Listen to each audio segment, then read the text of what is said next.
Oh, me?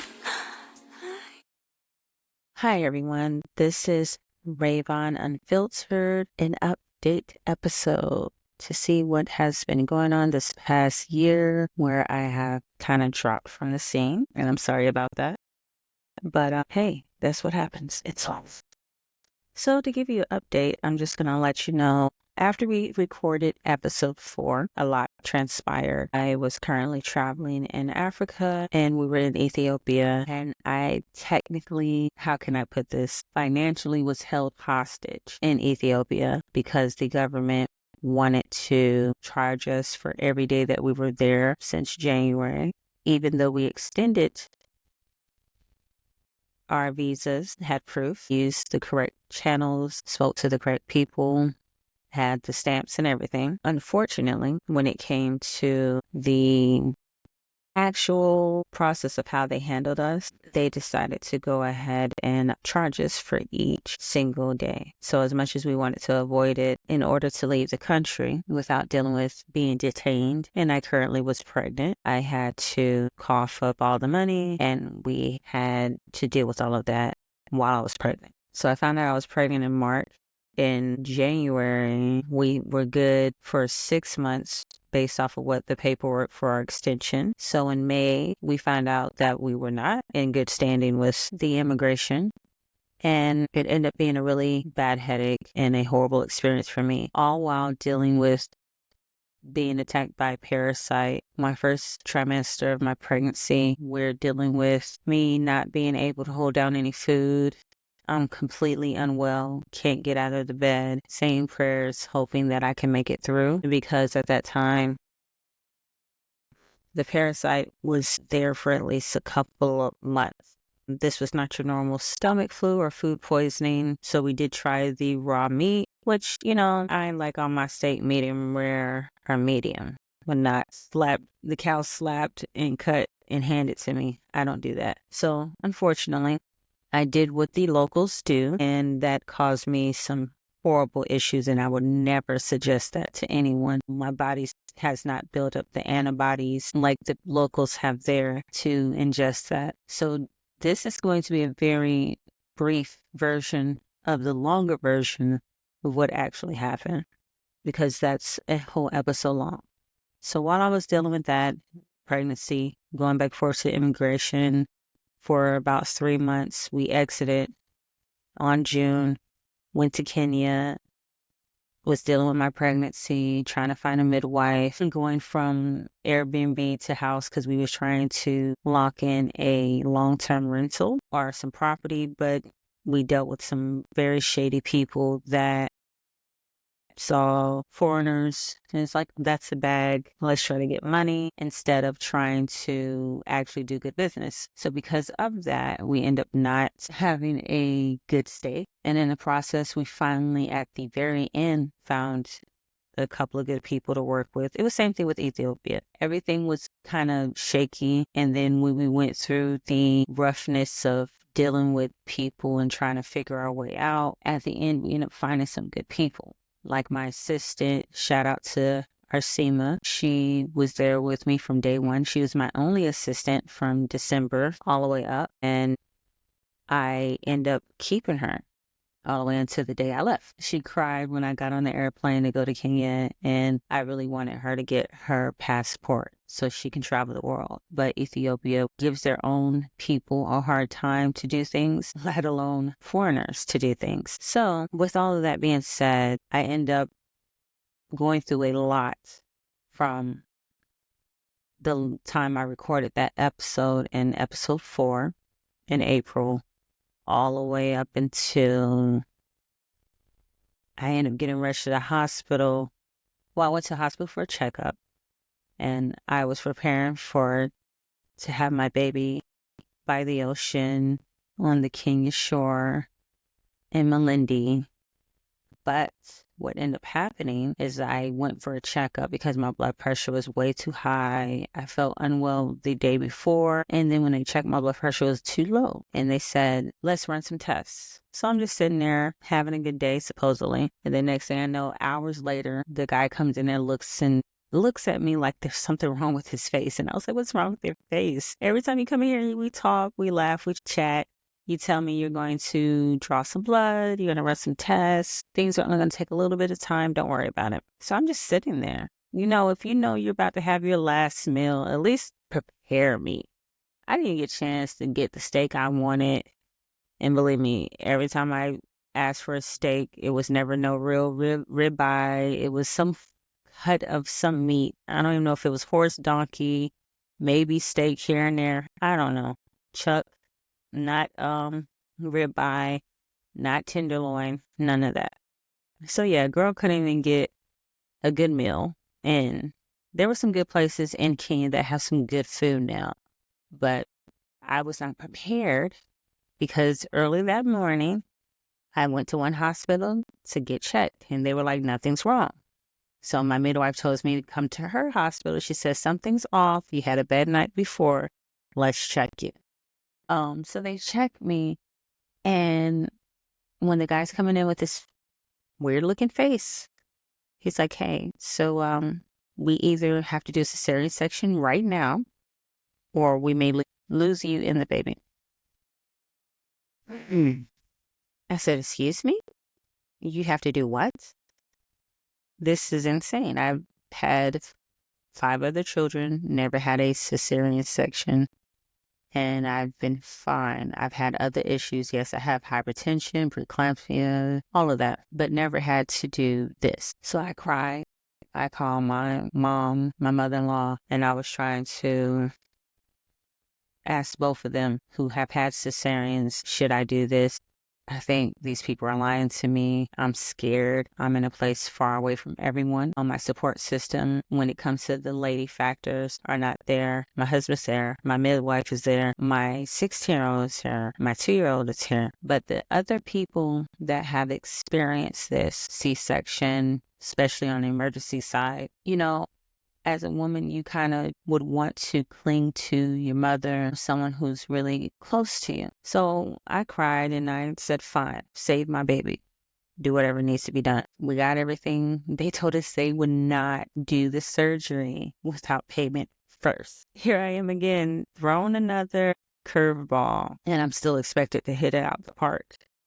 I don't know how in the world this was going to happen this way. But I prayed and I said, okay, fine, let's do it. I had a lot of doubt. I did not trust a lot. I did not believe in anything that they were saying, but I do believe that the Most High has a reason for things. So I just said, fine, let's go ahead and do it. So I go in and I get the surgery. My heart drops from what I'm told because the situation was the word.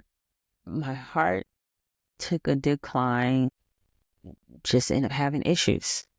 So with me already having heart problems, having emergency surgery, putting a lot of stress on my body, already having issues the day before, preeclampsia, blah, blah, blah. My heart takes a full dip. They had to give me some stuff to bring me back. The baby is born. He's preemie by a month, and he's only 5 pounds and some change. Instead of being 7, 8 pounds, which was like my last child, she was 8, almost 9 pounds. So with all of that going on, I had to go through that, get stitched up. It took them a minute because there was some stuff going on. There's some complications. Then they finally stitched me up. I'm going now to the bed. I see my son. Then we get placed into a room that I'm sharing, which is fine with me. I don't care about that part. We're just in the bed. The worst is supposedly over. So he's making this breathing noise. I thought he was just every time he breathed. And my midwife assistant said something is wrong. So he did that all night. She came to check on me in the morning. She saw that. She said, something's wrong. So you mean to tell me all night when people came to check on you, they heard him breathing like that and they didn't say anything? She's like, this is crazy. Let me go ahead and get the doctor's attention. Doctor, come here. Doctor comes in. His SpO2, his saturation for the oxygen into his lungs was at 43%. Anyone who's medical profession, the SpO2 needs to be at 95 or higher. He was at 43. and drop it. So we get rushed into the emergency to another hospital where we're now in ICU. I'm sitting in a plastic chair for 8 days, praying over my son, praying that his oxygen levels come back up, watching women and children pass to the other side of life. They don't make it. And instead of you having a room to yourself, healing, and just going through the 2-day process of going home after you have a baby, maybe 3 to 4 after a cesarean section, I went from having a cesarean section and rushed to another hospital, watching my son getting air tubes put into his nose, praying that he makes it through. And then imagine a medical ward full of beds. So there's not rooms, there's just this one open space where there's sorry about that. There's this one open space where there is about 10 beds. And to each bed, there's 2 to 3 infants on that bed getting care, either getting oxygen, getting fed by tubes, whatever the ICU seriousness of their situation, they're all sharing one bed. And then the mothers are sitting in the plastic chairs that you use on a front porch, and it's just all plastic and it's hard. That's the chairs that the mothers were sitting in all day and night, watching over their children. And I was one of those women with my child at the bed, sitting in the plastic chair right after surgery, watching my child, watching him breathe, making sure he's okay. It took 7 days for him to get to a level of breathing on his own and above 95%. When he finally got to 100%, I remember taking a picture of the monitor thing and just so excited. And I wanted to leave there so fast. So during this time, I didn't get any sleep. If I did, I slept in that upright position in the chair with my legs hanging down and my head on the bed. And then when I did fall asleep, I kept jumping up. And just because I think one time when I did fall asleep, his oxygen dropped really low. So then I never wanted to sleep again until I knew we were out of there. So even after we checked out after the 7th, 8th day, my legs were so swollen. I had busted some stitches. I had to get restitched. I had some issues with my scar and my opening. It was just a lot. It was a lot. So the reason why I was not on my podcast, being active, doing the social media stuff, and I still have moments time to time where I have to readjust myself mentally, emotionally, physically, is I just have to heal from the PTSD that situation has caused. I'm very happy. And sometimes I feel like this is all a dream. We're here because there were moments where I was not going to be here and he was not going to be here. But God made a way because it was all about glorifying him at the end of the day and us making it through. So that's my testimony. That's my catching up to you guys. My apology for being gone for so long. But my goal now is to post every week. I already have 4 more episodes for you guys, and I'm recording some more. I will be releasing them every Friday, 1 episode at 12 midnight on Friday. If you are a Patreon member, you get it the day before. If you are a VIP member, you get all of the episodes as soon as I'm done editing them, which I'll be done editing 6, 7, and 8, and 9 this Saturday coming, which will be Saturday what is Saturday? Let me see. Gotta look at the calendar, y'all. Saturday the 25th, which is my brother-in-law's birthday, and maybe other people's birthday that is listening in. Happy birthday to everyone on the January 25th. So yeah, if you're a VIP member, you will be able to receive all of the episodes for a membership. It's a good thing that I feel like I should do for you guys. And every time I'm done editing, I'll drop it in there weeks before it even hit YouTube and actually goes on the free side of my Patreon. So please join me. I hope you guys have a wonderful day. But that's what your girl went through. So that's my little story. I know it's pretty long-winded. It's very, very long. I gave you a very short version, like I gave you a trailer. So imagine a 20-minute trailer that's probably for a 5-hour movie. So yeah, I have a lot to be thankful for. I am very blessed and I have no regrets. I just am very thankful for everything. Every experience that I went through in Ethiopia was necessary. Every experience I went through in Kenya was necessary. Every experience I'm going through now is necessary. I don't feel like anything just happens for nothing. It's to help build someone's character, to make them stronger, to help them see a different perspective, to help them with the learning curve. So all of these moments was necessary and I learned a lot from them. And again, I'm just thankful to be here. So I have some things for you guys. I have a segment that we're going to be doing, which is called Trauma Dump. And with Trauma Dump, the guest, and depending on the subsection, the first subsection is family issues. So you can come, or I will have guests come and speak about the family issues that they have dealt with and the experiences that they have. So they can kind of dump the trauma. We talk about it and we leave it here and we let it go. Hopefully you can hear a different perspective of those people's lives and their family issues and be like, oh, that's interesting. Or I've been through that. Man, you could have did this. You could have did that. Just to help us heal. And then if you would like to be a part of the show, you can always email me at ravonunfiltered@gmail.com. You can always message me at all of my social media platforms. All of my handles should be Ravon Unfiltered or Ravon_Unfiltered. You can contact me on all of my messages. I will try to reach out to every single one of them. I'm very responsive. Unless I just can't be responsive at that moment, then I will make sure I make time to go through my messages at least within that week. I won't leave you hanging. So I think that's all I have for you guys today. I may do a little more of these little storytelling moments. This was just a lot that I had to throw at you guys. I feel like I owed you an explanation and a little bit of what I went through. So it was very serious. It wasn't something that, oh, I just don't feel like it. Because everyone has those moments. I don't feel like doing this. I don't feel like doing that. I don't even feel like recording this.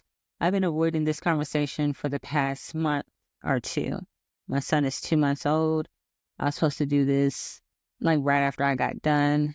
Emotionally, I was not there. Physically, I was not there. Today was one of those days was like, I don't feel like it, but let me do it. I have the time. I have the microphone. I have the setup. Let me go ahead and get it done. So that's it. Thank you so much for tuning in to Ravon Unfiltered Updates here with your girl Ravon. If you like this type of feel and this vibe where you get to just listen in and see what's going on and get little updates, I might give you some more. Drop some in the comments. Let me know how you feel and I will holler back at you. Other than that, thank you so much for tuning in. Have a blessed day, week, month, year, and I want nothing but the best for you guys. Have a good one. Thank you for tuning in to Ravon Unfiltered.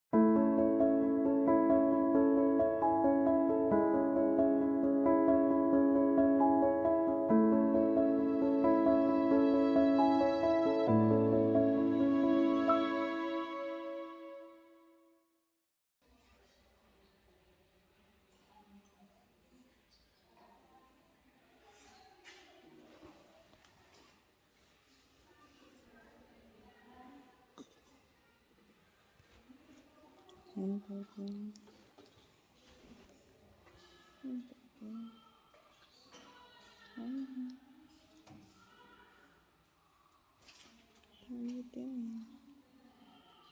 You doing okay? Say hi. Say hi.